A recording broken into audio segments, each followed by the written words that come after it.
Hello, TED and TEDx teams. Thank you very much for watching this video.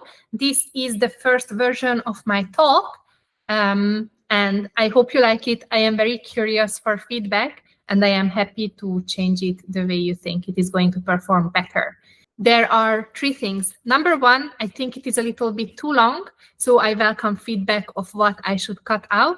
Number two is that I couldn't really demonstrate it in this recording, but I am going to wear this brain scan device that will visualize real-time my brain activity on stage. So it is going to look very, very cool, but on this recording, I couldn't really demonstrate that. And then the third thing is that I am planning to wear a black and blue dress, which I am not wearing right now, but that will make more sense as you will watch my recording. It will make sense. Why am I planning to wear that dress? I just don't have it right now. But anyways, thank you very much for watching this video. I am very curious of your feedback and see you soon in Athens. Bye-bye. Can you see me? Well, this may sound like the first line of every single Zoom call, but I am asking you seriously. Can you see me? There are two ways how to answer this question. The first one is a simple yes. But if I left it there, this would be the shortest TED Talk ever. A longer answer is not really. And let me elaborate on that today. Well, you can obviously see me. I am standing here on stage. I am wearing this black and blue dress. And I am even wearing something weird on top of my head. And if we switch the views, we can argue that you can see me more than what you have signed up for this morning, because this is my brain and my brain activity visualized real time. And as you can see, my brain is very busy. It is busy for three reasons. Number one is that I am talking here on stage, talking, using hand gestures, and that is something very complex for the brain to execute. The second reason why my brain is so busy is because I am freaking out right now, giving a TEDx talk to all these people, and that emotional strain is reflected on my brain.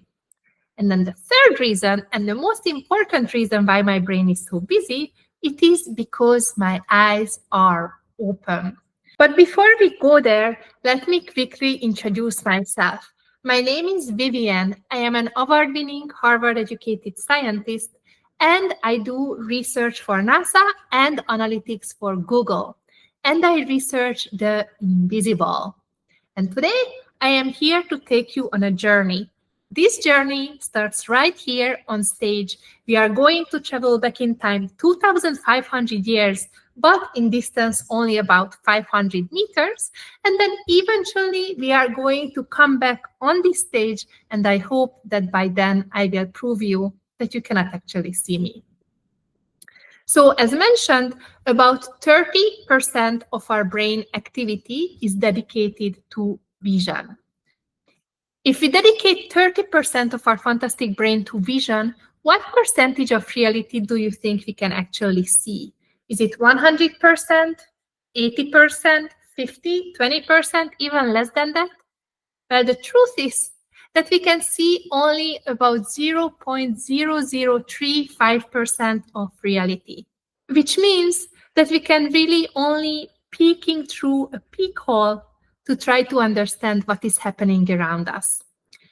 If you had only one day to live and you had vision only for 0.0035% of the time, that means that you would have vision for 3 seconds only.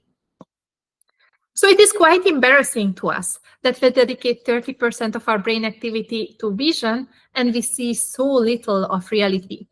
Our saving grace, though, is that we do know this about ourselves, and we have known it for a long time. In fact, already 2,500 years ago, but only about 500 meters from here, Plato already pointed this out in a very nice and poetic way. He said, "We perceive only the shadows of reality." And he was very right about that. Because here is a little bit of an introduction to light theory. Light are just waves, And in the middle of it, there is something that is the colors of the rainbow, and we named it visible light. Why did we name it visible light? Well, because it is visible to us humans. So we named it very egoistically. Outside of this, though, there is a bunch more reality that is existing. In fact, over 99.99% of reality exists outside of the colors of the rainbow. As an example, animals see outside of these rainbow colors. For instance, a famous one is the mosquito. The mosquito sees in infrared. This is how a mosquito would see me, and it makes a lot of sense because mosquitoes love snacking on my warm blood, so it makes sense that my skin appears shiny to them. Not only do we see differently from animals, but we see differently from other humans. So even this tiny percentage of reality that we can see, these colors of the rainbow, this famous 0.0035% of reality is actually perceived differently human to human. And let me demonstrate that through a picture of me in another conference where I am wearing a hot pink dress. How a child would see me is a very saturated, sharp version of it, versus how an adult would see me is a less colorful, more blurry version of it. 10% of the human population is actually colorblind. So for many people, I wouldn't be even wearing a pink dress. And finally, men and women see very differently from each other. Women see a larger perspective versus men see a more zoomed in version of reality. So for comparison, me, a younger adult with full vision, this is how I would see myself.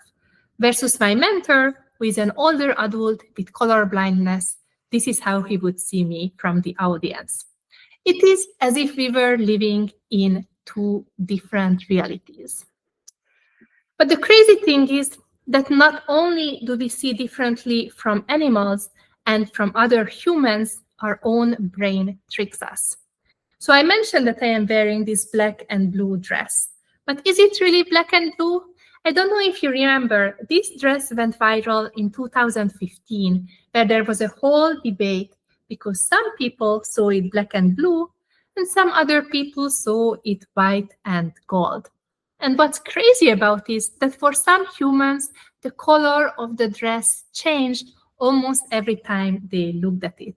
So not only do we see differently from animals, from other humans, our own brain tricks us. So returning to this stage and my original question, you cannot really see me, and that's a good thing because curiosity lives in the unknown, and that's where discovery begins. Thank you very much.